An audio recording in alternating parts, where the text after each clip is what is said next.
Does this sound like you, or maybe you know a guy that's like this? A man who lets his significant other step all over him. A guy who frustrates his wife or girlfriend because he is so afraid of conflict that nothing ever gets resolved. The boss who tells one person what they want to hear and reverses himself to please someone else. Or how about a man who lets people walk all over him because he wants a smooth and problem-free life? Or what about the dependable guy at church or the club who never says no and will never tell people that they're imposing on him? Or what about the man who seems so under control until, boom, one day he does something to blow it all up? We have author Dr. Robert Glover joining us today, and we're going to break down his great book, No More Mr. Nice Guy. Welcome back, everybody. Happy New Year. There's the book right there. Let's fucking go. Raw, uncut, and unapologetic. Welcome to Men Talking Mindfulness. All right, guys, welcome back. Hey, if you want to change your game and play a different one this year, then one of the simplest and most profound approaches is to learn the art of meditation. We have 2 courses coming up, one starting on Sunday, the 26th, and Tuesday, the 28th of January. Hey, you can sign up on our website at mentalkingmindfulness.com, where you can simply text the letters MTM to 33777 to find out more. And that said, let's just jump right into our one breath grounding practice. Let's get settled. Maybe plant your feet on the ground. And if you're able to, if it's available to you, go ahead and close your eyes. And let's just exhale and notice that exhale. Bring your attention to that exhale, holding empty, and then a nice long, slow, deep breath in, filling all the way up, holding full at the top, and letting it go, letting it go, letting it go. All right, and if your eyes were closed, go ahead and blink them open. And again, welcome to the show. Welcome to the show, Robert. So happy to have you here, and we're excited about this discussion. Both Will and I love this book, No More Mr. Nice Guy. And then the subtitle is A Proven Plan for Getting What You Want in Love, Sex, and Life. And I tell you what, when I read that subtitle, covers it all, right? What else? What else did we leave out? All right, conversation's done. Yeah, nothing. Just read the book. Yeah, that's right. Definitely read the book. Right. So, hey, we're going to start with just some simple groundwork, understanding kind of what not jump right into the book, but just understanding what healthy masculinity looks like. And I know you cover that in the book, but from your perspective, what do you consider to be healthy masculinity, and what do you think that looks like? Wow. I know these kind of discussions are pretty popular nowadays, especially in the world of the internet and social media, with everybody weighing in on what is healthy masculinity. In the book, I talk about what I call an integrated man. And, that was just a term that I chose of many that I considered. Could have been a conscious man, authentic man, embodied man. I mean, there's a lot of ways that could have gone. And, and I don't know that there's any one right way of putting it. But in terms of, healthy masculinity, it's a guy, I think, that's comfortable in his own skin. He likes himself. He's integrated his dark and his light. He's able to look at all aspects of himself. He's able to let other people see all aspects of himself. He's comfortable with all of the emotional spectrum that he might feel. He's willing to embrace his power, his strength, and not dilute that or push it down to try to please other people or avoid conflict. I think he's also a guy that is on point. He's purposeful. He has passion. And I know a lot of guys struggle with that piece in particular. And knowing where you're going and having a good time while you're getting there. I think those are core pieces of what I would call is a healthy masculine in terms of just, a man having a good life and being happy. And so, I kind of just break that down. A man who's comfortable in his own skin, knows where he's going, and looks like he's having a good time getting there. I'd hang out with that guy. Yeah, and I know we're going to get into that smooth and problem-free life. A lot of people, that I know the title is No More Mr. Nice Guy, and it's very much targeted towards men. But I know there's lots of women that act this way as well. But the seeking that smooth and problem-free life, that's the quote unquote easy way out. But ironically, in seeking that, it actually gets much more difficult. So I'm excited to talk about that a little bit more. And that healthy masculinity piece. Why is discovering and living this way in a healthy masculine way important in general, and then specifically to men? Well, I mean, if you just think about it, just flip it. The reverse is who would want to live any other way? Who would want to not enjoy being in their own skin, not liking themselves as a person, not liking, who they are physically, emotionally, spiritually? Who would? Who would? But the truth is, as you and I know, a lot of men are walking around with a lot of inner turmoil, perhaps inner disgust, inner insecurities, not liking themselves, afraid of rocking the boat, afraid of conflict, needing external validation and approval. I mean, that's really what No More Mr. Nice Guy is all about.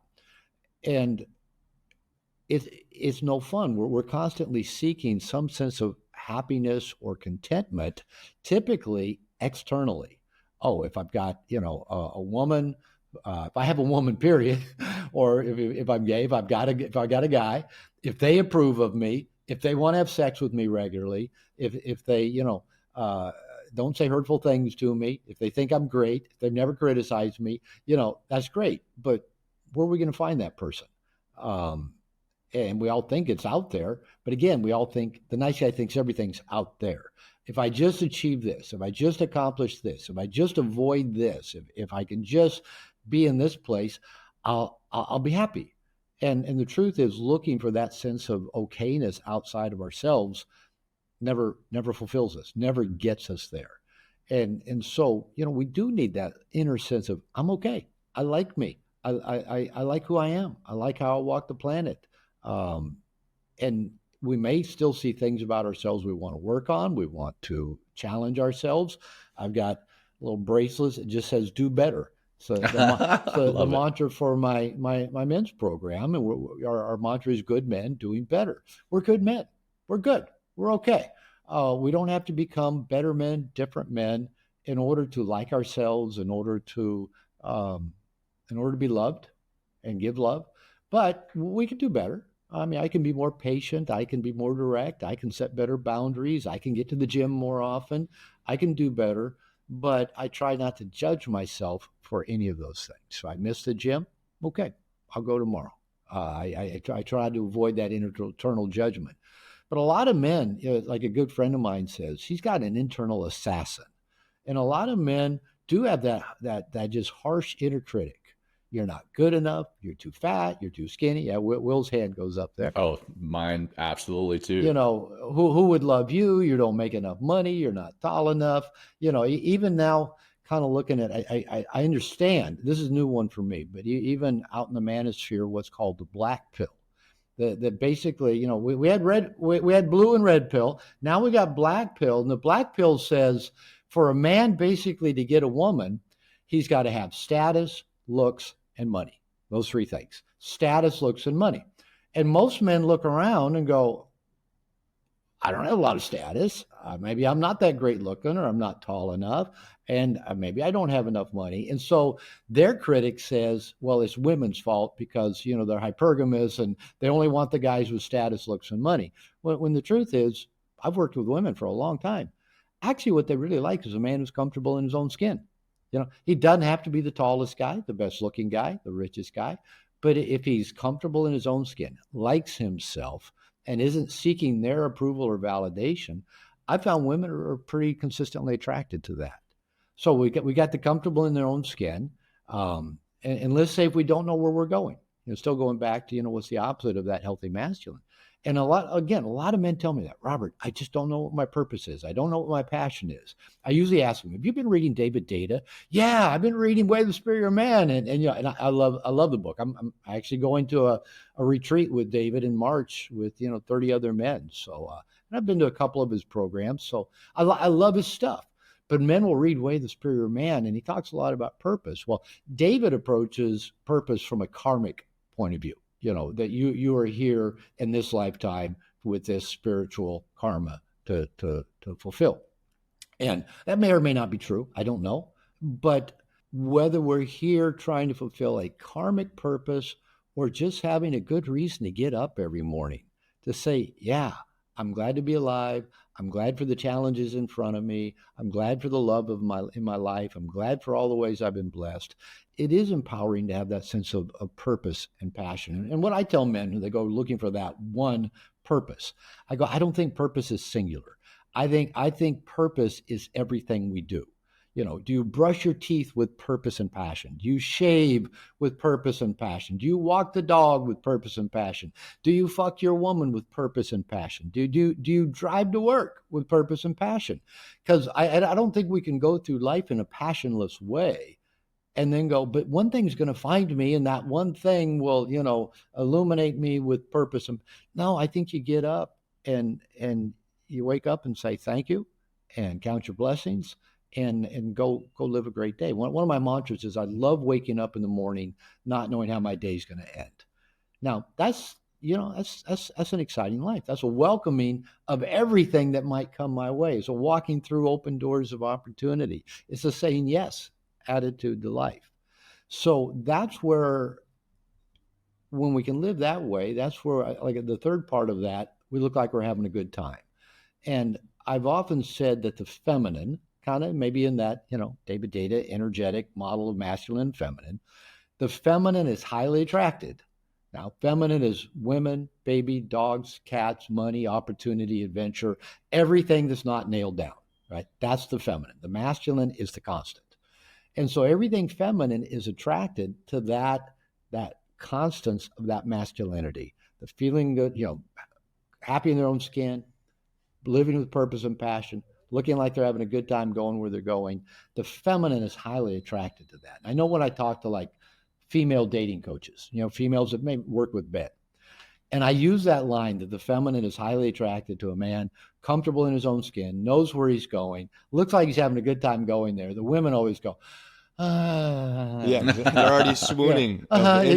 They're getting a little flushed, maybe a little tingly down there. Going, yeah. And women will tell me. I mean, I'll talk about this stuff on airplanes to a woman sitting next to me or whatever. And women say, they'll ask me what I do. Well, I work with men around relationships. So what do you teach them? And I'll tell them, what we're talking about right here. And the women will go, can I come stand in the parking lot, after your seminars? Can you put up a website with these guys that have done your programs? Because that feminine part of the women of the world, if they're in touch with that feminine sense of wanting the good man to penetrate them, to open them, to take them places they can't take themselves. Yeah, that's hard to find. I have a lot of empathy for women out there because basically they seem to have two choices. One might be the proverbial asshole jerk, the bad boy that they tend to get attracted to because of the way they kind of activate, a lot of emotional tension and aren't too available. And then you got the wussy doormat, the nice guy. That's kind of the two options that women have to pick from. And because the wussy doormat bores them, puts them to sleep, almost causes disdain in them, the asshole jerk, the bad boy, is about the only option left. And I think the work that we're trying to do is to help men see, there is another space of being. It's not somewhere in the middle of these two. It's actually up here, to where there's a consciousness involved in it. There's a self-directedness. There's a personal empowerment. There's just a differentiated self of being able to ask, what do I want? What's my heart's desire, and follow through on that. So it's not this or this. It's up here. And women go, yeah, show me that guy. I want that guy. Real quick, Will, I know you're going to jump in, but that black pill piece where men feel that they need to have status and riches and all this. I don't know if you saw this summer, but there was a video that kind of went viral with a young blonde lady saying that she was looking for a man in finance, trust fund, 6'5", blue eyes. and it went completely viral. And then they actually turned it into a song. I think it was a joke, but man, I think that's what that black pill is, man in finance with the trust fund, 6'5", blue eyes.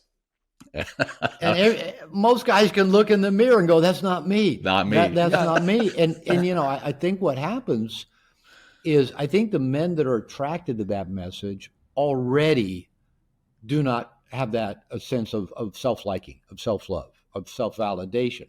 And then, because of the culture we live in, and this is true for both men and women, it's kind of like the proof of our lovableness, of our lovability, is our ability to attract a quality partner of the opposite sex. Well, for whatever the opposite sex means to us, right?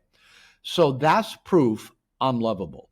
And so if a woman goes through life and doesn't ever seem to be able to attract, a desirable man to her, often she'll feel like she's not okay. And the same thing is true for men. I think that's a relatively new phenomena, for men especially, to go, well, if I can't get, attractive women to want to date me, I must not be desirable. I must not be lovable. I must not be okay. So then that black pill message really appeals to them. Go, yeah, that's what it is. It's their fault. It's their fault. It's not my fault that I don't have looks, status, or money. It's their fault that they don't want to choose me. And to me, I just see it as a cop-out or an easy escape because, just for example, when I got divorced for my second marriage in my late 40s and got out in the dating world for the first time since college, and I sucked at it in college. I practiced nice guy seduction. I'd sit down next to a woman in class, try to answer all the questions from the professor to impress her. I'd offer to do something for her. I'd listen to her talk about her problems. I would solve something, fix something. And then, if I got a woman, I'd stay way too long just because I didn't know how to get another. So when I got out into the dating world in my late 40s and started dating, I actually couldn't believe what planet I landed on. I had women coming on to me, propositioning me, getting naked on first dates without me even like pushing or initiating at all. And, here I was almost 50, no hair, gray. I didn't have money. I actually went through a bankruptcy after I got divorced. I didn't have status unless, if you counted my book, but the book, No More Reason, had just come out. Nobody really heard of it. So I didn't have looks, status, or money. And I had no problem getting laid or getting girlfriends. So I think that theory that, it's their fault because all women want a guy with, the looks, status, and money is a way that men have found, like many other ways in modern culture, to avoid risk, to avoid being vulnerable, to avoid getting hurt, to avoid having it reinforced that they're not good enough.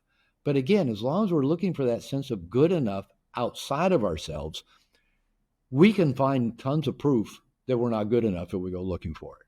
Well, dad didn't love me, mom didn't love me, every girlfriend I've had, left me, didn't treat me well, cheated on me, I can't get the promotion, everybody else passes me up, I don't have enough money.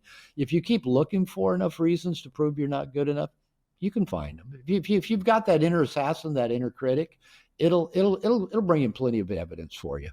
And so that's where a lot of men are at. And so when we even talk about healthy masculinity, probably there's a great population of men who, number one, would never even watch this YouTube channel.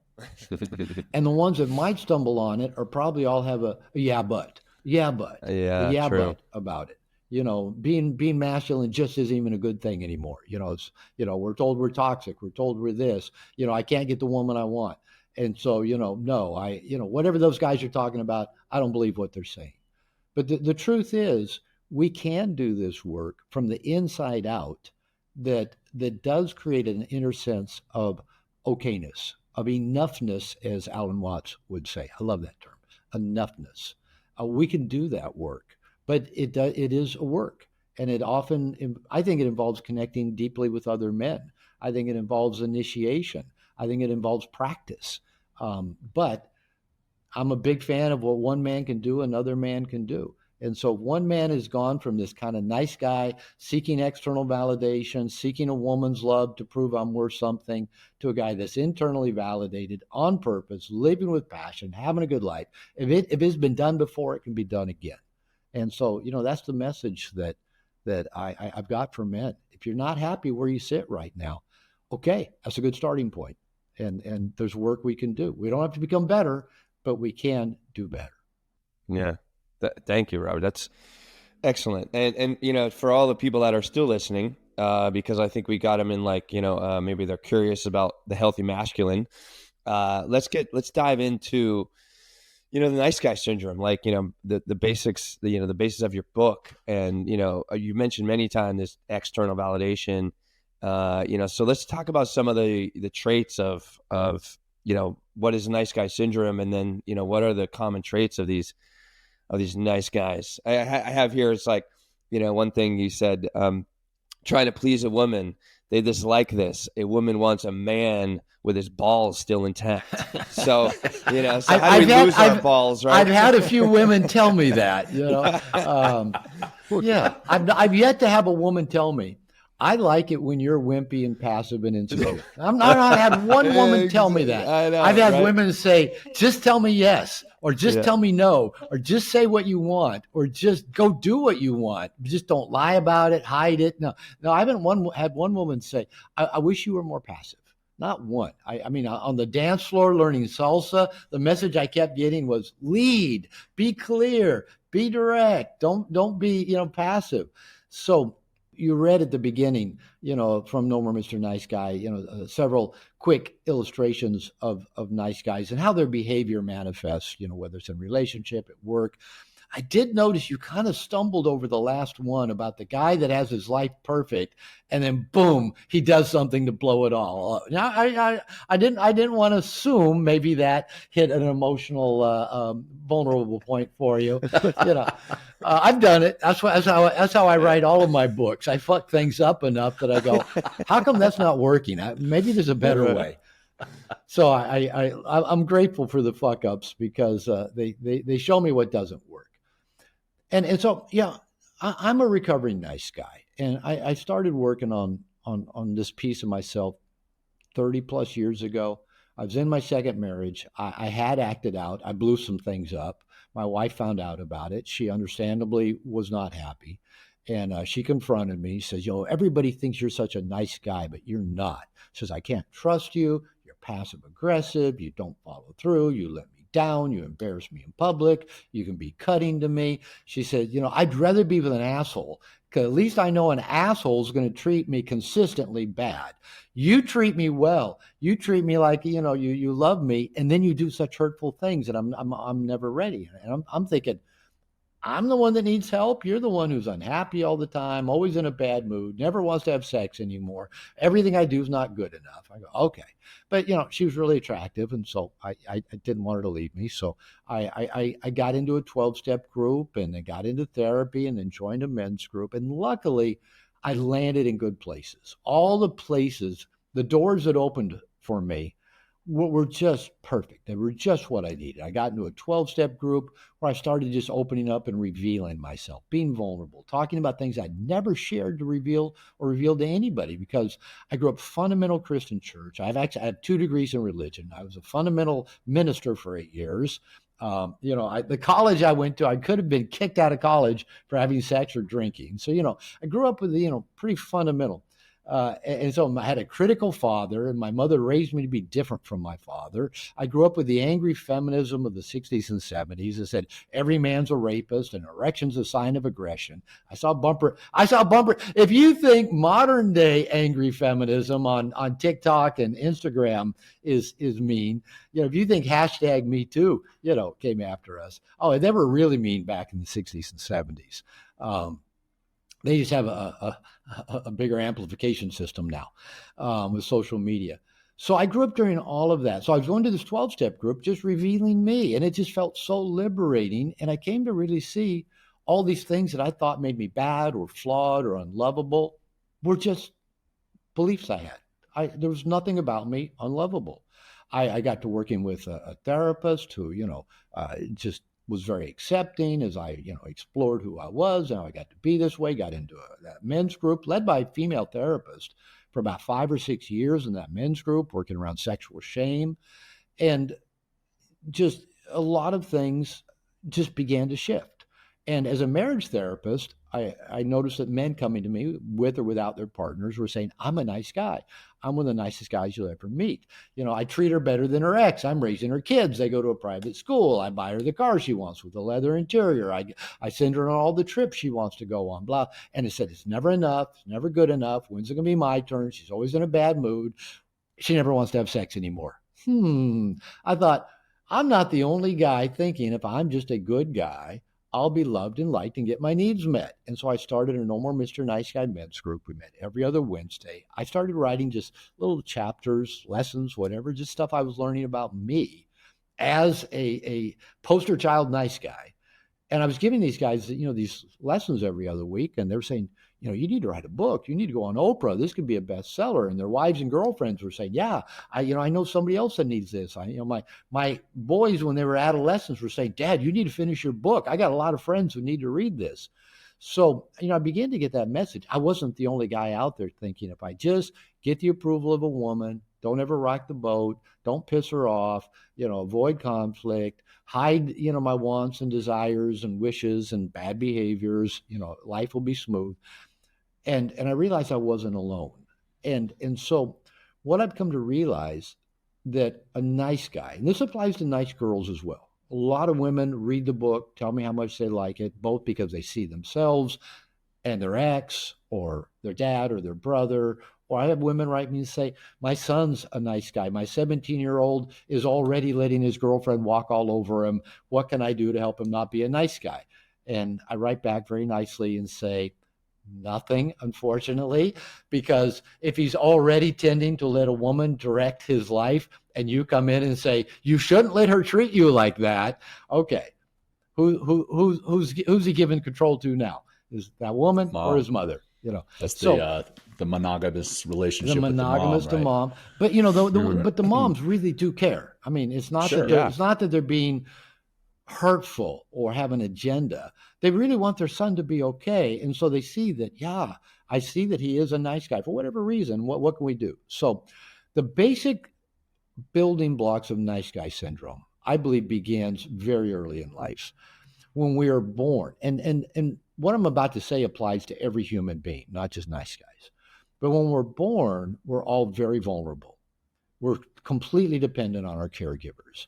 Our brains are very immature. And a male prefrontal cortex doesn't finish developing until we're like 25 years old.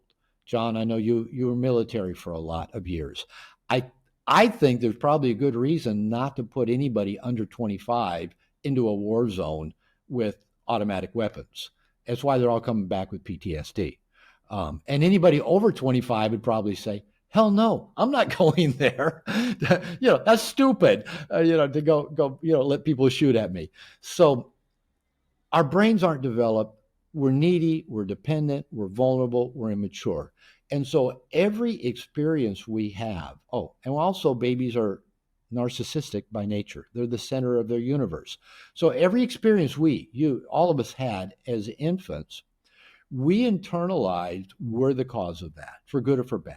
So if we were hungry and didn't get fed, if we were cold and didn't get bundled up, if we were messy in our diaper and didn't get changed, if our parents were yelling, shaking us, neglecting us, just distracted, maybe they were sick. My mother had me, I'm thinking about it, at age 21, and then had my sister 2 years later, and I had an older sister. So my mother had 3 children, 3.5 to 0 when she was 21 years old. Oh my God! Okay. I think she had her hands full. Yeah. And then count my dad being a big baby too. So maybe add 4 of them. There you So go. we internalize all that as infants, not in our thinking brain, because that's not wired up, but in our primitive brainstem down here in what's called the amygdala. The amygdala controls fight, flight, freeze. So it's all about survival. It controls respiration, heart rate, and theory is it absorbs emotional memory about how we see ourselves and the world.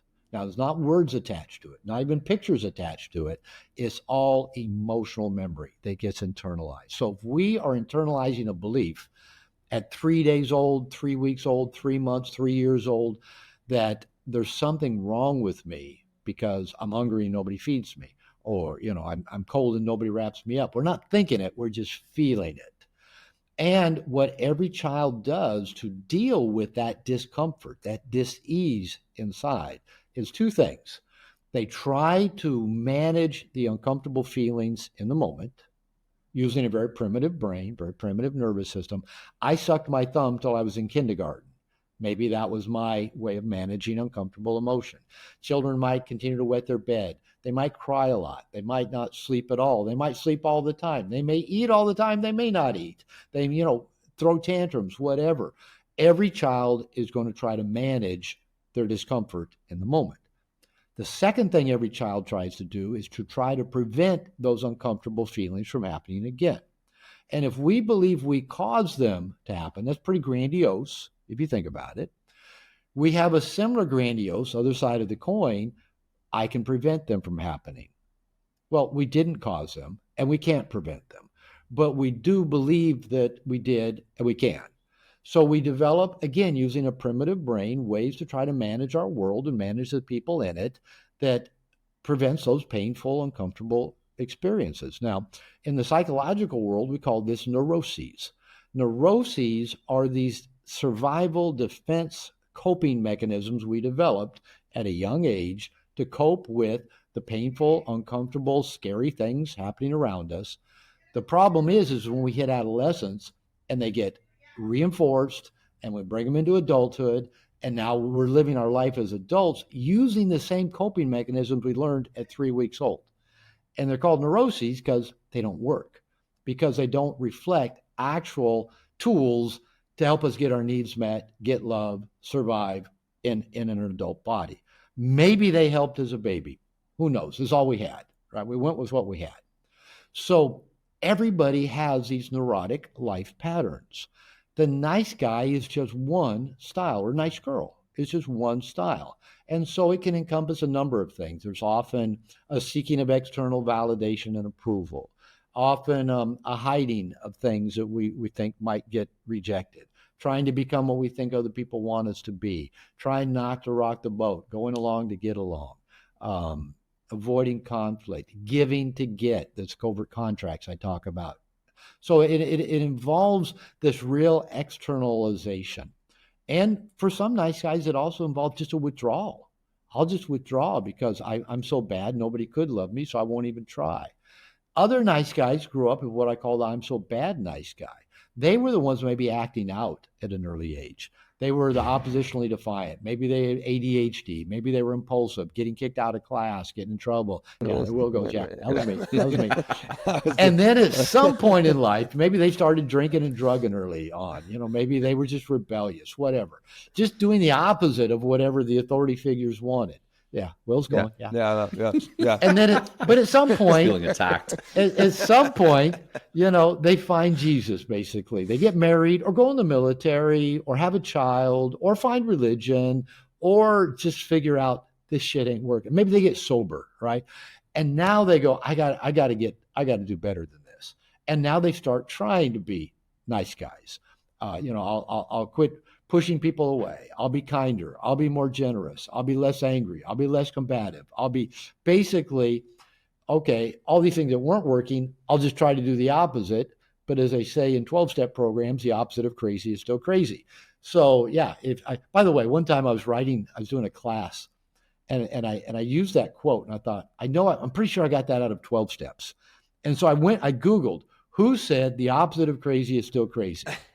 Google came up, and I've even tried this with Perplexity. I use that too. Dr. Robert Glover, the author of No More Mr. Nice Guy, said that the opposite of crazy is still crazy. So I guess if you say something enough on the internet, or if people quote you on Reddit, the internet, it becomes. So I get credit for that. I did not make it up. So these are the nice guys I see. The I'm so good nice guys that are trying to do everything right. The I'm so bad nice guy. And by the way, the I'm so good nice guy, both are driven by what's called toxic shame. Toxic shame's that sense that I'm not good enough. I'm bad. I'm unlovable. The I'm so good nice guy has that shame pushed way down. I did. When my second wife was reading to me John Bradshaw's Healing the Shame That Binds You, and say, this is you, and talking about shame. I'm pretty intelligent. I already had a doctorate in marriage and family therapy. I didn't even grasp the concept or even see how it applied to me. I've come to understand it now, but my shame was so pushed down, and it was evident that it was there because I was trying really hard to be a good guy. Well, why would I try hard to be a good guy if I didn't already think I was a bad guy, right? If I didn't already think I was bad or evil or unlovable. Now the I'm so bad nice guy, his shame is right up here. When Will's going, that's me. It's right here. And they're going, yeah, I can try to be this. I'll put on the nice guy front, but I know anybody is close enough to me, they're going to find out like that. I'm this. And then, of course, they're going to attack me. They're going to leave me. They're going to cheat on me. They're going to whatever. So these are the patterns driving nice guys. And as you guys probably we can all see, these are why we tend to struggle in a relationship, letting people get close to us, being honest, being authentic, making our needs a priority, living up to our full potential in work and career, because our neuroses are keeping us really small and like a child. So breaking free from nice guy syndrome really is a form of kind of shedding those old neuroses, finding out why they don't work, and beginning to live in a way, going back to that what's healthy masculine, that's self-soothing, self-directed, differentiated, asking what do I want, what's important to me, how do I follow through on that, connecting with other men, being assertive, being authentic. Those are the things we can learn how to do even as adults. A bunch of things you just said, I'm like, oh yeah, that's me. But I was thinking about your conversation with your second wife, and it reminded me of a conversation that I had with my ex-wife, and I remember her clearly saying, you know what, you are just not a nice person. And my response was, what? I'm one of the nicest guys you will ever meet. And then you started listing, right? Yeah, right. Exactly. Exactly. Yeah. The covert contracts, right? I've given you this, I've given you that. And with your second marriage, when she said she would rather have an asshole because at least they're consistent. So in consistency, at least they're being honest, right? And then you just mentioned, no matter, like the nice guys will say, no matter what I do, it's never enough, which is the covert contract, which we'll unpack here in a bit.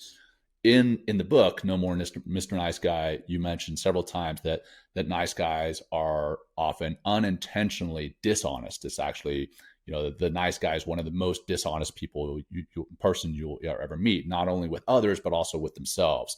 And they hide, I'm going to try to quote here, but they hide their true feelings, suppress their needs, and act passive aggressively when their covert contracts aren't fulfilled. And then you go on further from that to say this dishonesty stems from fear of rejection, abandonment, or being perceived as selfish. And then that desire to live that smooth and easy life, that keeps them stuck in this frustration of resentment and preventing those authentic relationships. Now I lay that foundation. That was good. I mean, I don't know anything else to say from there. You got it. Well, I want to just unpack that a bit more. I want to explain to the audience what you mean by covert contracts, and then why this dishonesty and the covert contracts are so harmful to relationships, and then even further why they're so harmful to our overall fulfillment. Yeah, sure. Yeah, way to go, John. Yeah, shoot. Let me pull this apart. Take another fucking breath, right? Okay. So I think a lot of people are surprised. Well, number one, maybe people are surprised when they pick up the book and they see the title, No More Mr. Nice Guy. And there's a certain paradox to it that we've all probably said, no more Mr. Nice Guy. I'm not taking this anymore. But we might also ask, why would a guy write a book teaching men how to be not nice? There's already enough not nice guys out there, right? So the title's got somewhat of a paradox to it. And I think when people get past that and they start reading nice guy, they're going, well, what's wrong with being a nice guy? So I don't recall if it's first chapter or second chapter, I dive in right away. Here is what's wrong with being a nice guy. And, Will read some of those at the beginning. You've just kind of summarized a lot of it, John, as well. That if you think about it, let's just keep it real simple to start with. If a nice guy is unconsciously or consciously, but usually unconsciously, trying to do two things. One is become what I think you want me to be in order for me to be liked and loved and get my needs met.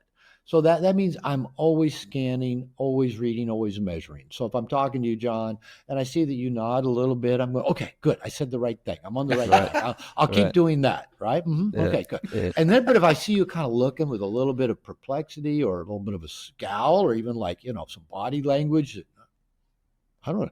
I'm going, I said the wrong thing. I better not do that. I won't say that one, or I'll brush over that one, or I'll reframe it in another way that maybe I'll get him nodding again. Now, can you imagine living your whole life doing that in every moment? I've done it. Yeah, that's what the nice guy does. And the second thing that he's doing is, just the flip side of that is I got to hide everything from you that I think might make you think badly of me, not like me, reject me, scold me, punish me, leave me, flame me, cancel me, whatever it might be. So that means I got to hide a lot of shit. And I got to hide my needs, my wants, my feelings. And for most nice guys, their sexuality. Because we grew up in a culture that still has pretty negative messaging about sexuality. And nowadays, especially about male sexuality, that, I was reading something about, I think the director of the new, is it Snow White? The new Disney, kids movie, that has come out to said that any form of courting is, Jesus. You know where I'm going. It's any form of courting is a form of, let's just say, invasiveness of abuse. Wow. So, well, I mean, really, really quickly, a lot of the stuff that I've seen on the internet recently too is a lot of women are saying, "I would choose the bear," meaning, hey, if they were alone in the woods and there was a man and a bear, they would choose the bear because the man is a worse animal. Yeah, I mean, that's where we're at. That's where we're at. And honestly, women do a lot of shitty things. For sure. Do. We both do. sexes, right? Yeah, we do. Well, yeah. I'm not going to say, well, one's worse than the other, because that debate doesn't get us anywhere. But we do.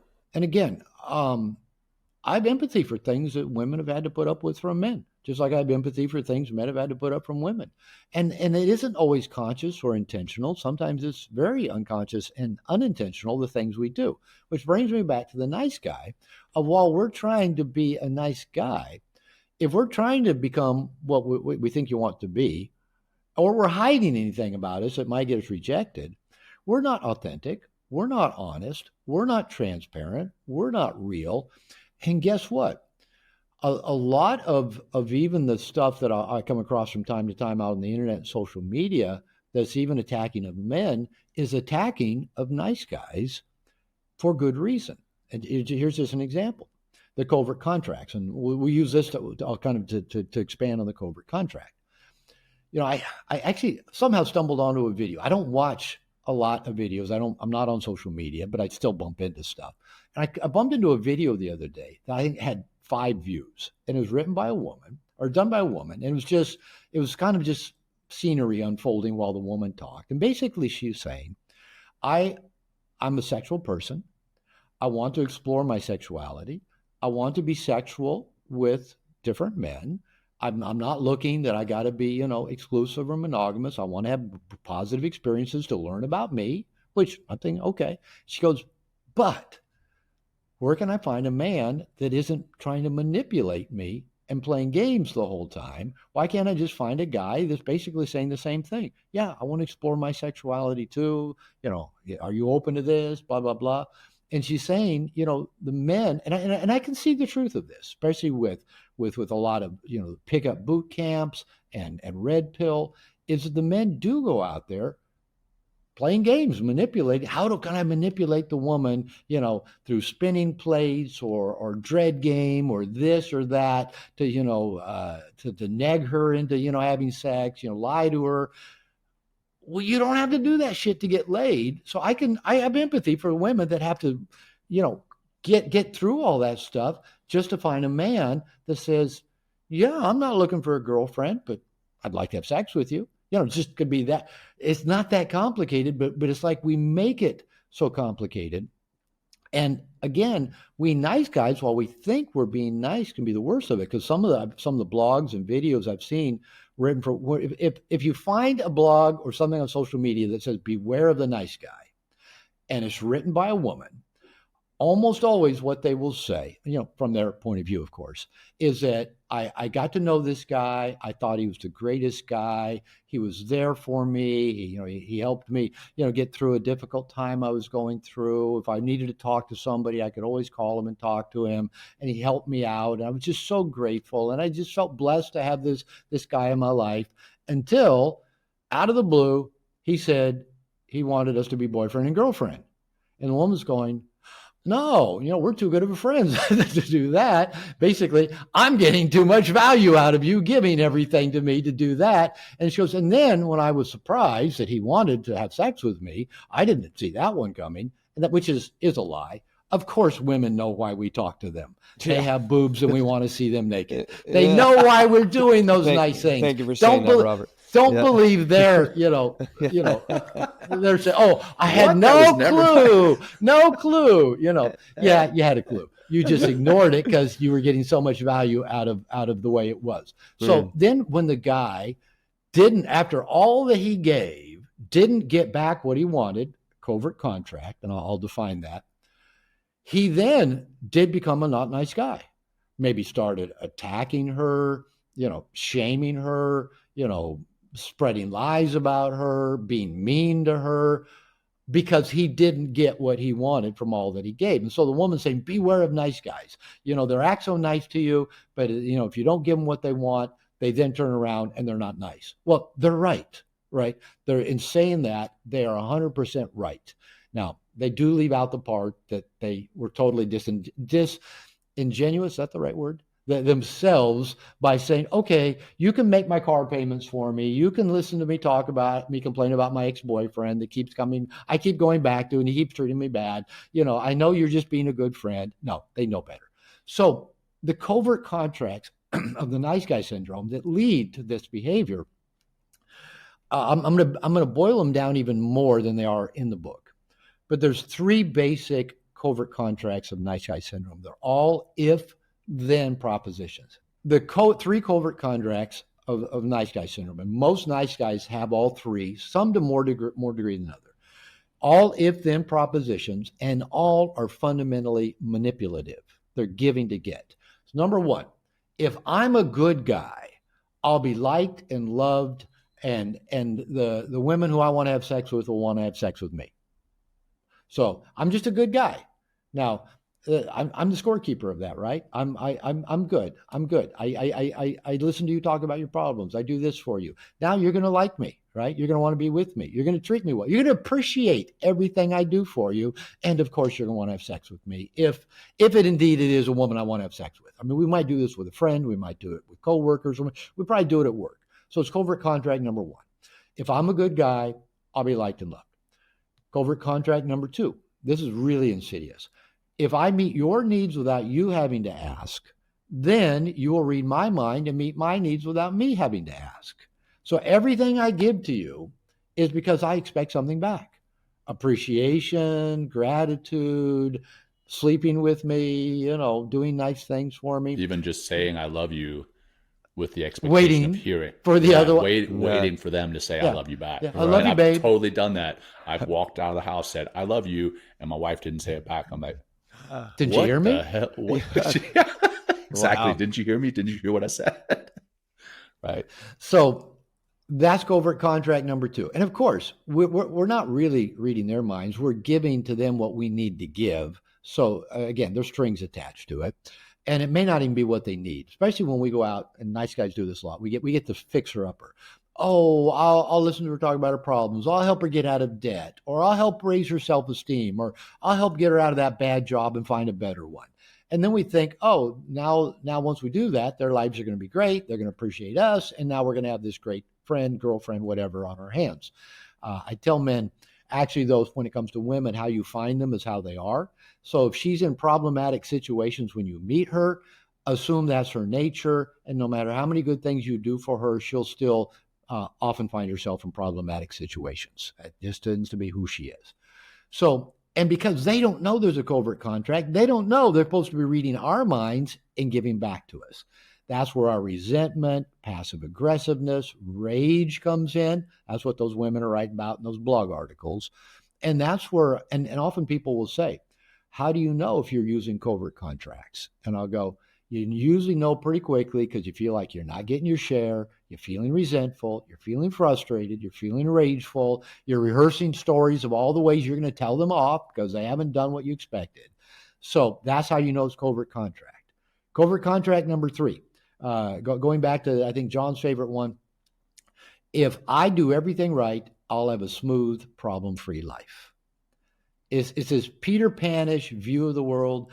I can just do everything perfectly and nothing will ever go wrong. Nobody ever get upset at me. I never get fired, never go through a recession, never lose an erection. Everything will just go because I do everything right. Now, this is such a childish, infantile, Peter Pan-ish way of viewing the world. But believe me, I've lived that way for most of my life. And I still do it. Hey, I did this right. I did that right. How come you're not appreciating me? How come you're not happy? How come... It's kind of funny. I had, you guys may have heard Dr. Gary Chapman, who wrote the 5 love languages. And I had him on an Integration Nation call, my men's program, about 2 months ago. And he's very religious. He was a Baptist minister for like 50 years, and having been a minister myself as well, I cleaned my language up, appropriately with him. But I really wanted to ask, could it be that my love language is just fucking be happy? That's my love language. If I've done everything right, you'll be happy. And if you're happy, I feel loved. But every time you're unhappy, in a bad mood, complaining, it's like, haven't I done enough already to make you happy? Because that's my covert contract. I've done enough. You should be happy. It's the words of affirmation love language, essentially, right? I want to hear how great I am. And that's really, after doing that interview with Dr. Chapman, I came to realize, okay, just fucking be happy is both words and action of affirmation. I've done enough. I'm lovable enough. I've done, I checked off all the boxes. Now you're happy, and your happiness is the proof that I'm lovable. I'm good. But when you're unhappy, it's like saying, no, you haven't done enough, or I'm not lovable enough. Right. So these covert contracts hopefully people can see some of the obvious points here of why they often lead to us not being particularly nice guys, particularly loving.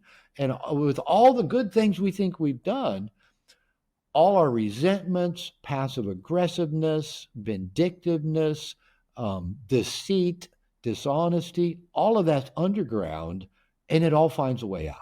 It all finds a way out. Even that all of our sexual impulses and desires and hidden behavior, whatever you repress gets expressed. There's another 12-step mantra.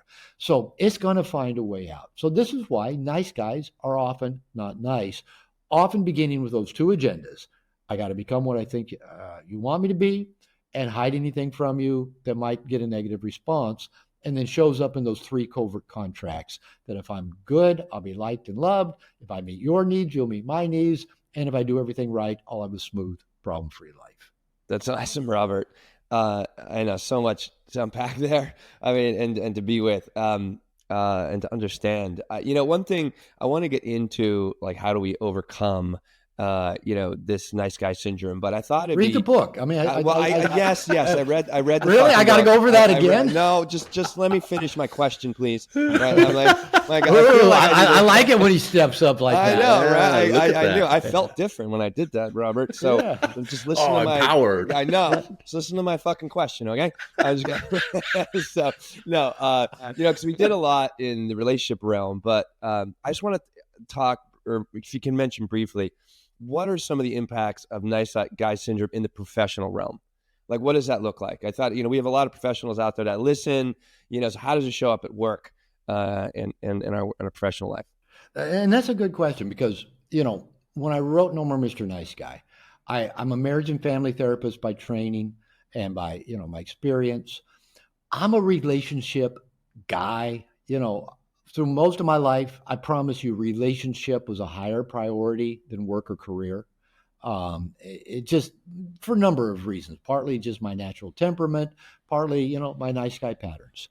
Um, and so when I wrote No More Mr. Nice Guy, I was pretty much writing it from the perspective of relationship because that's where I was seeing it show up in my life so significantly and seeing it show up in a lot of the clients that I worked with. Now, once I got an agent to help me shop the book, he said, Robert, I think we need to add at least another chapter of how this shows up in work and career and just life in general. I said, well, I was thinking that might be a follow-up book. And his suggestion was put that into this one. So I did. So the I think it's the final chapter, talks about how to kind of, be the integrated man in life and work and career. Now, just before the book came out in 2003 in print, Barnes & Noble was the original publisher of it. They've since quit publishing books. I think they're still selling books, but they're not near as many Barnes & Nobles as they used to be. Right. Amazon. Yeah, Amazon does. And I'm grateful for Amazon too. For sure. And until all of a sudden one day Amazon says, oh, we've canceled you. We're not paying you, six-figure book royalties anymore. I'm going, it could happen. So when Barnes & Noble published it, they had something they called Barnes & Noble U. And it was an online university where they had authors teach courses basically to help them sell books. And, they were just coming into like around that time of the internet being a place that people actually went to buy stuff, right? Instead of going to a brick and mortar place to buy things. So they paid me to develop an 8-lesson course. And they didn't want it just to be a rehash of No More Mr. Nice Guy, but they wanted it to apply the principles of No More Mr. Nice Guy and maybe bring in a few other books so they could sell more books. And so I wrote a course called Nice Guys Don't Finish Last, They Rot in Middle Management. And I still teach that course. After Barnes and it was Barnes and Noble's most popular course. So apparently it appealed to a lot of people. It was high rated. They quit doing that after a period of time. So I just started doing it myself for a number of years. And then about 3 years ago, 2-3 years ago, I turned it into an on-demand video course. So it's still really popular. And so nice guys do a lot of things to sabotage themselves at work and career. If you just think about some of the things of how they might show up, going along to get along. Well, I don't want to rock the boat. I don't want to speak up. I don't want to draw attention to myself for good or for bad. So maybe you don't speak up in meetings, or if somebody else takes your idea and runs with it and doesn't give you credit, you just don't say anything. Maybe somebody comes up with a harebrained idea like your boss or your CEO, and you're going, that's going to be a disaster. Well, you keep it to yourself because you don't want to, say it's going to be a disaster and get negative attention. So that going along to get along, the avoidance of conflict. You don't want anybody upset with you. Your boss, keeps giving you all these overtime demands. I remember years ago, I was in the Seattle, Washington area in Bellevue. And so there were like 40,000 Microsoft employees. And I was working with a lot of Microsoft employees, and Amazon came along as well. And one of them was in PR at Microsoft. And he came to work with me. He said, Robert, I never have any time. Both my wife and I work at Microsoft. I take my laptop home every night. I do on every weekend. I never have any time because at that time, Microsoft had a culture based on, Bill Gates's, who said, I never took a day off in my first 7 years of running the company. They kind of, had that culture of, work 24/7. We'll buy you all the Red Bull, all the pizza you want, stay at work. And so I asked him, well, what's your aspiration at Microsoft? And he said, I want to be a director or a VP someday. And I said, well, what's preventing you from getting all your work done? And he showed me his schedule on his phone. He had meetings all day long. He was in meetings to talk about the meetings they just had. And so he said, so I have to take my laptop home every night, every weekend. My wife does too, just to get my work done. And I said, okay, well, if you want to be a VP, you have to start acting like a VP. I said, do VPs say yes to every meeting request they get? He goes, no, of course not. I go, okay, so VPs say no. So if you want to be a VP someday, start acting like a VP. Start saying no to meeting requests that aren't relevant or meaningful that you need to be at. He goes, okay, I'll try that. So he started doing that, risk rocking the boat a little bit, maybe a risk saying to his boss, no, I'm not taking my laptop home tonight. I'll be back tomorrow. Maybe he started getting a little bit bolder. And after about a year of that, he said, Robert, I'm going to apply for a position to be the CEO, that time Steve Ballmer, to be his personal speechwriter. It's a 2-year gig, travel all over the world doing speeches, writing the speeches for Ballmer. And Ballmer was notoriously an asshole, as Bill Gates apparently was known to be as well. And he got the job. And he did. He was Ballmer's speechwriter for 2 years. And then right near the end of his tenure, he called me and said, Robert, I got to get in to talk to you. Tomorrow, there's a meeting of all the Microsoft VPs, every top in Microsoft. Ballmer can't make it, and I'm supposed to run the meeting in his stead. And I said, okay, come in, we'll talk. So he came in, and I said, listen, everything Ballmer knows, right? You've been writing his speeches for 2 years. I said, so you know everything you need to know. He said, well, what if they ask me questions? I don't know the answer. I don't want to look stupid. I said, here's your assignment. During this vice president meeting, I want at least 2 times for you to say, I don't know the answer to that, but I'll find out. There you go. Twice. I want you to do that 2 times. And later that night, I get a message, and he said, it was a great meeting. It went amazing. I only had to say once I didn't know, but I'll find out. Every VP said it was so amazing. And he later left and went to Amazon and, skyrocketed. So he began by seeing how was his nice guy patterns of not being able to say no, of not having to have boundaries, how that was affecting him. And once he quit being such a nice guy, just saying no, right? He began to make that climb because he was already a talented, competent person. So those are some ways it works against us. Being codependent in the workplace, making everybody else's needs more important than your own. You're on a team that maybe no one else is dragging, or they're dragging along and not doing it. So you do more than your share to get them along. Or a coworker is behind on their project, so you sacrifice working on your projects to help get theirs done. Or maybe that fear, the FOMO, or not FOMO, but the fear of being found out, the imposter syndrome. You get a new position and your boss gives you an assignment and you don't even know where the tools are or where to get the information to do it. And you're afraid if you ask him, he'll go, well, you're supposed to know that. So you work way too hard for months just trying, because you don't know where to look for the stuff. So you waste a lot of time instead of just asking your boss, can you direct me where I could find the information to fill? And usually your boss will go, yeah, it's there. Go look there. So because we don't want to be found out. So all of these kind of things come into the workplace, whether you're working for the man, getting a paycheck, or even, nowadays everybody wants to be an entrepreneur. Everybody's taking their online marketing course, and they're going to build a click funnel, or they're going to be a content creator or an influencer, like us. And yeah. I want to work for me. I'm going to be a digital nomad. I'm going to be an entrepreneur. But, they're shitty self-starters. They procrastinate. They can't complete or follow through. And they think that they're going to be an entrepreneur.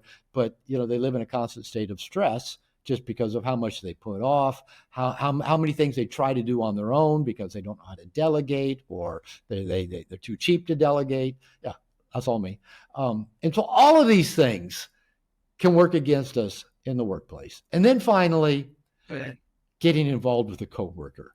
Never do that. Never do that. That'll bite you on the ass quicker than you know. I married my coworker. Yeah. Well, Bill Gates did too. Right, he married somebody who worked for him, so it does happen. But in general, probably not a good idea. Don't get caught up in getting crushes on people you work with. Well, let me just share one story. Like, I did work in a corporate environment for like 6 years.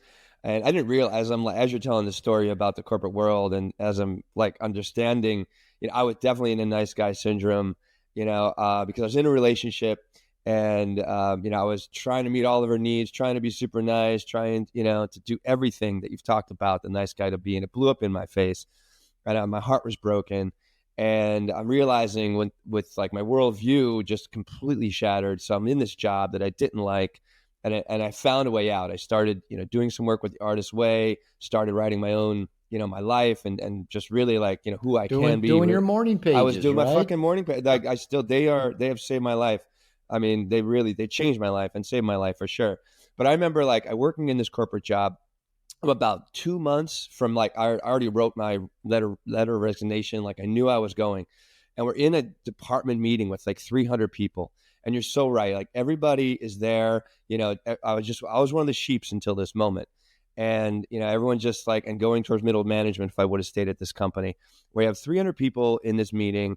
The VPs of this department are on stage, and about for like 3-4 months ahead of time, they're giving out pink slips, and there's always rumblings, amongst all the sheep of like, oh my God, am I going to get fired? Am I going to get a pink slip? So I was like, fuck it. I'm in this meeting. Like I didn't care at all because I knew I was leaving. I raised my hand and I knew the VP. I'm like, hey, Marcia, there's a lot of pink slips going out. I was wondering if you can address that right now. Right. And everyone just like kind of gave me a look. I know. It's like, right. She addressed it like in a proper way, the pink slip thing. After that meeting, like people literally or see me in the hallway or like, or see me at my desk. I'm like, oh my God, you're the bad person. Like they're literally like almost trying to shame me for fucking speaking up for everybody. And then, so that's what happened with like, the people that I was working with. But then the management, all of a sudden I'm in their offices and now I'm like their confidant. It was amazing just to kind of like, pull myself out of like, oh, I'm not going to, raise any kind of questions or raise any hell within the coworkers. But as soon as I popped out, all of a sudden I became someone very valuable to them. It was very, very, very strange. And then you resigned. And then I resigned. Yeah. And then I fucking resigned. You know what I mean? It was like I shook off the nice guy and all that bullshit. I stepped up, for something that I felt was important for everybody. And it was amazing what transpired after that. Well, let's add one more piece to this whole thing of what keeps us from living up to our potential.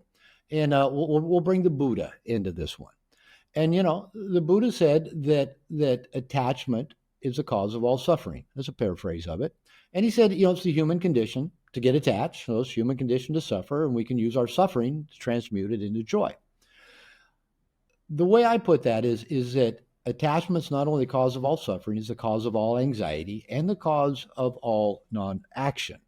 Because once we get attached to a specific outcome, get an emotional attachment, like I don't want to lose my job, or I want to get this promotion, or I want this woman to like me, or I want this woman to treat me well, or I want this woman to never leave me.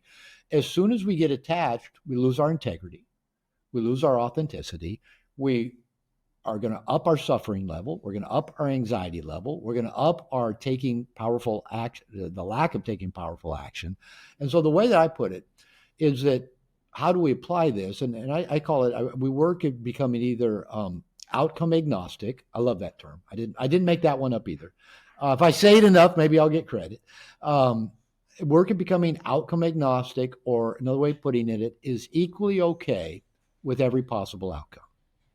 And I tell you what, you in that meeting, if you sounded like you were outcome agnostic because you let go of an attachment of keeping that job, you were going to be okay with any possible outcome. If it led to you getting a pink slip, all right, probably getting one anyway. You already knew you were leaving. And because you were non-attached, you could be bold. And now all of a sudden people in management they don't have their heads too far up their asses. They're going to recognize that kind of boldness is valuable, right? And so they actually rewarded that kind of boldness. And I had the same experience. I told you I was a minister for 8 years. When I was at the point I knew I was going to resign being a minister, I also knew I was going to leave my first marriage. I'd gotten fired from my first ever minister job. And so I said, I don't ever want to get fired again. So I'm not going to rock the boat. I'm not, And so towards really the last 6 months, kind of like you, of that minister job, I just fucking started preaching what I really believed. What I really believed to be true. Not like, oh, what will get the best response, or what won't get me fired. And it's funny, I didn't get fired for it. And not only did I not get fired for it, people were coming up to me, every Sunday after, Robert, that's one of your best sermons yet. Robert, you hit that one out of the park. Robert, I couldn't agree with you more. And I'm going, What the fuck? Why wasn't I preaching what I really believed a long time ago? Well, because I'd gotten fired for it one time. Yeah. I like I told you guys before we started, I did not start swearing till my mid-30s, right? So that was probably just a year or two later that I, even could say, maybe darn. Yeah. Or Yeah. by gosh. Oh my God. Well, so I'm catching up for no, for lots. all good. Well, let's get into some of the ways that we can, like the resolutions here with solving kind of the problems of nice guy syndrome. And I thought it'd be good. Just buy the book. Right. Well, let's keep it simple. Yes, yeah, we'll buy the book. Okay, you definitely buy the book. But I thought it'd be a good place to start because you talk a lot about sex. You talk a lot about, you noticed that about me. Well, I mean, in the book, I mean, like literally, it's like 20 pages about sex, sexual expression. I think it's very, very important. I mean, it's like a primal thing with it. I mean, everybody. So, but I think what's a big part, or I really appreciated, is like, why is it so important to share your feelings with your partner? I thought it'd be a good place to start this conversation. Actually, I don't think it is. Okay, what is then? Maybe I changed my mind. No, I don't know. I mean, hey, go for it. I mean, I just thought because that's like one thing that we've seen with the work John and I are doing.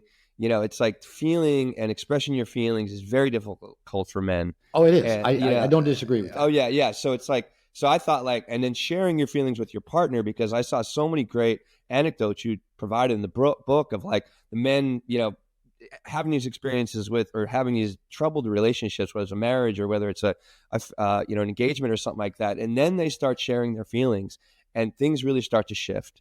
Well, let's give it a nuance. Okay. I'm a therapist. I've already mentioned that. Or at least I was. I don't call myself that anymore because I let my license go years ago when I quit practicing in the state where I was licensed. So I'm a coach now. So I often say that, I say some maybe paradoxical things for a therapist. And one of them is, I think feelings are overrated. And I think talking about your feelings is even more highly overrated. Now let me give it the nuance. Okay. Because we're all black and white, and this is the internet. And if somebody wants to clip that and use it in whatever way, they can, right? So, of course, feelings are important. And on my men's program, Integration Nation, one of my coaches posted a diagram on the timeline just last week that was like almost like a color wheel that shows like the 60,000 shades of color. Men can see like 16 shades of color. Women can see like 60,000 or something like that.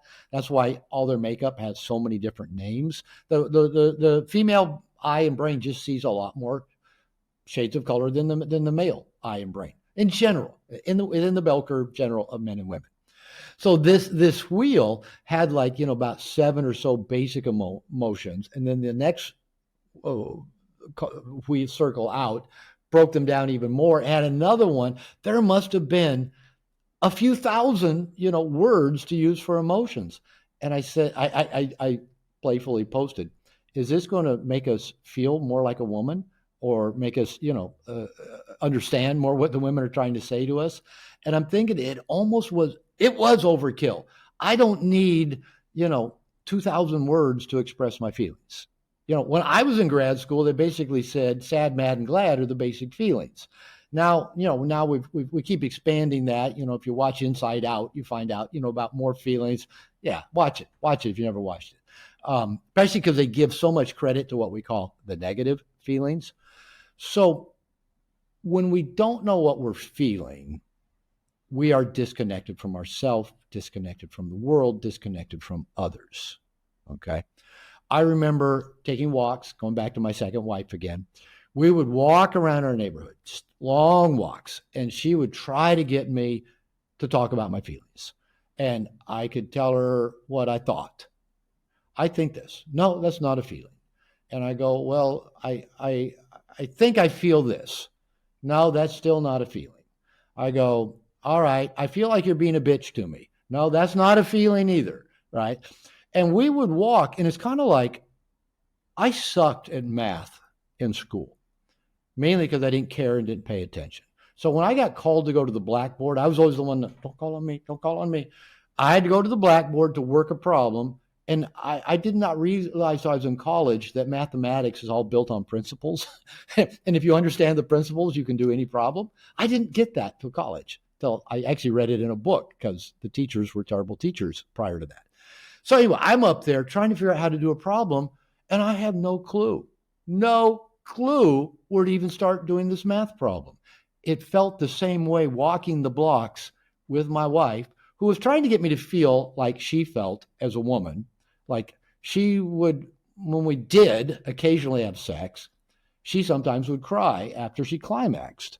I go, oh, okay, give me a chance to hold her. I like being, the strong man and holding her. And I remember one time she said, how come you never cry after you come? I go, I don't know. I never thought about it. Why would I cry after I come? Well, I do.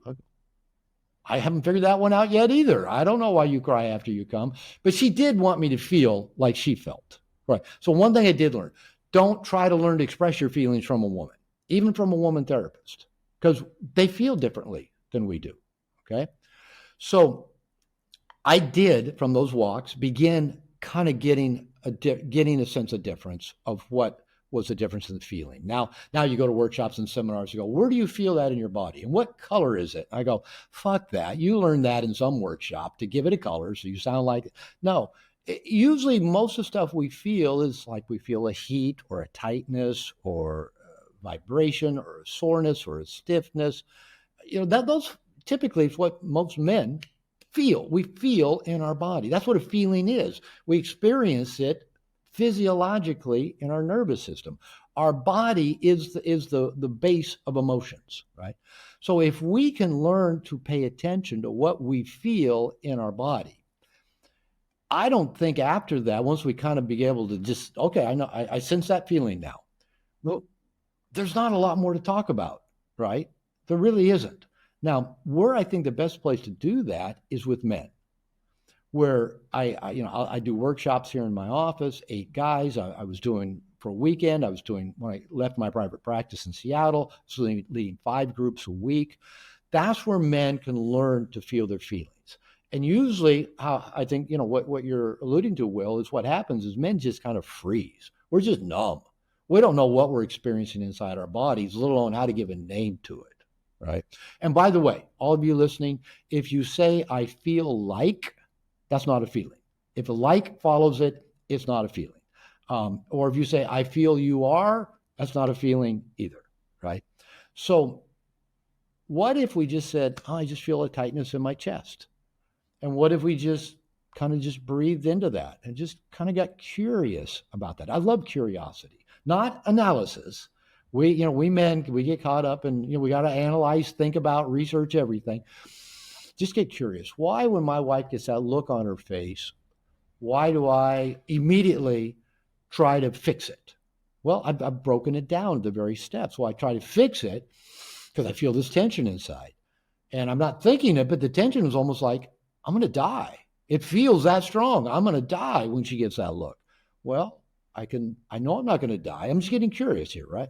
I know I'm not going to die. So as they often say, if you're feeling it, you've felt it before. Okay, when might I have felt this before?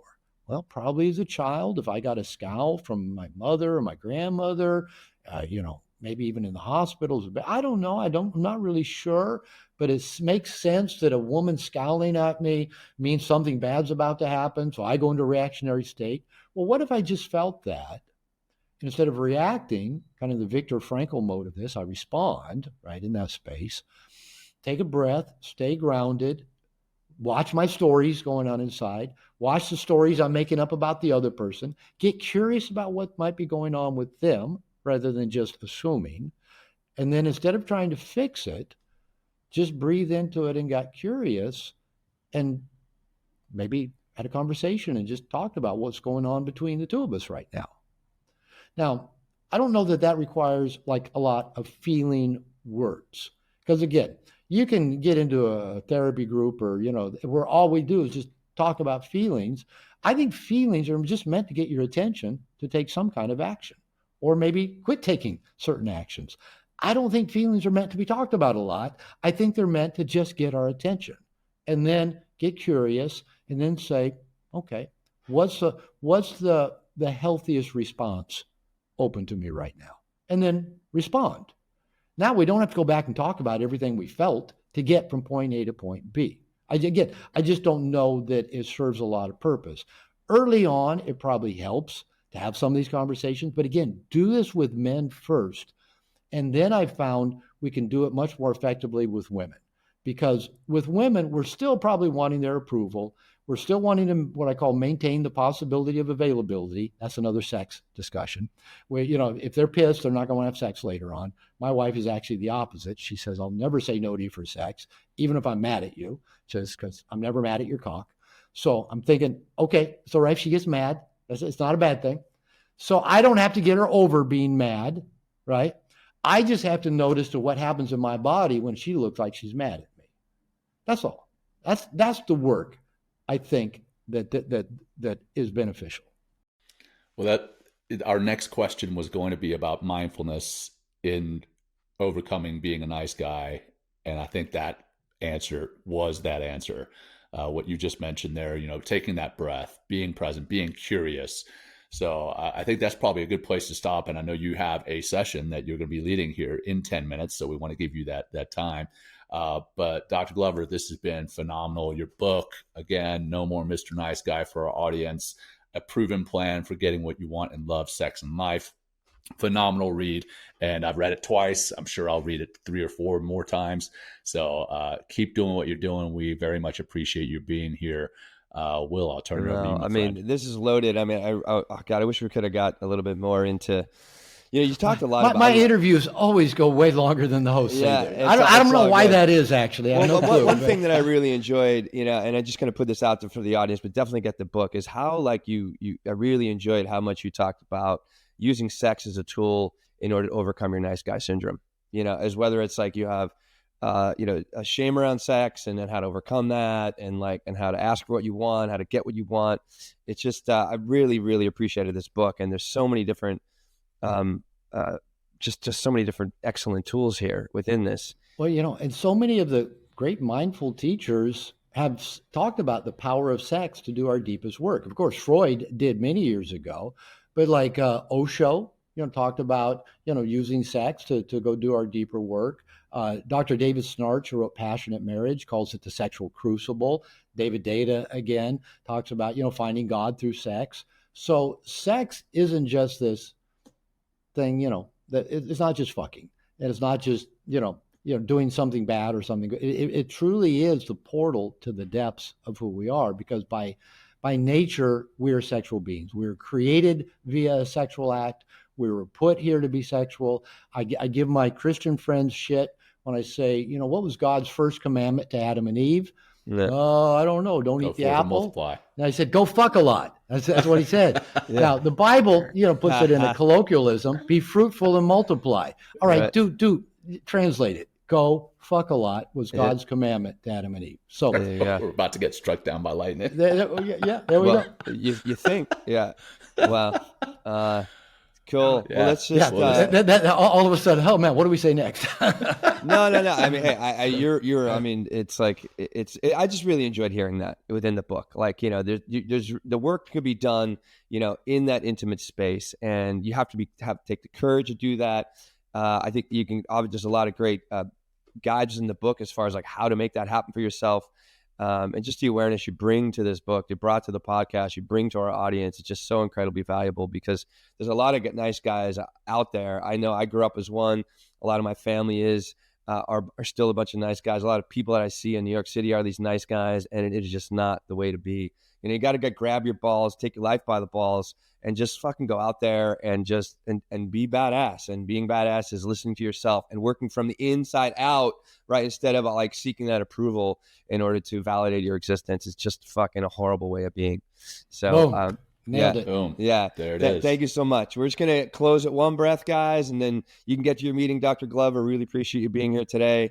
And everyone that's listening, we appreciate you being here and listening and supporting our podcast as well. So with that said, just exhale all your breath out.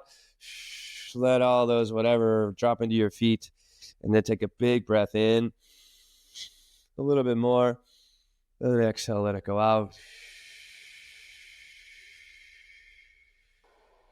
And again, thank you, everybody. Thank you, Dr. Robert Glover, for joining our show again. Fantastic having you here. Yeah. So much to learn and much, much more that we did not get to cover in this book. Yeah. So check it out if you haven't. Yeah. For our audience, thank you so much for joining us. For Dr. Glover, we did not ask you. For our audience, if they want to get a hold of you, if they want to find out more, what's the best way for them to do that? If you're looking for a men's program, integrationnation.net. And my courses, my workshops, my podcasts, my consultation, drglover.com. Easy enough. Easy enough. Well, thank you again. And thank you to our audience. Until next time, take care. Peace. Thank you. Thank you, Dr. Glover. Thank you, everybody. Thank you for joining us today. We hope you walk away with some new tools and insights to guide you on your life journey. New episodes are being published every week, so please join us again for some meaningful discussion. For more information, please check out mentalkingmindfulness.com.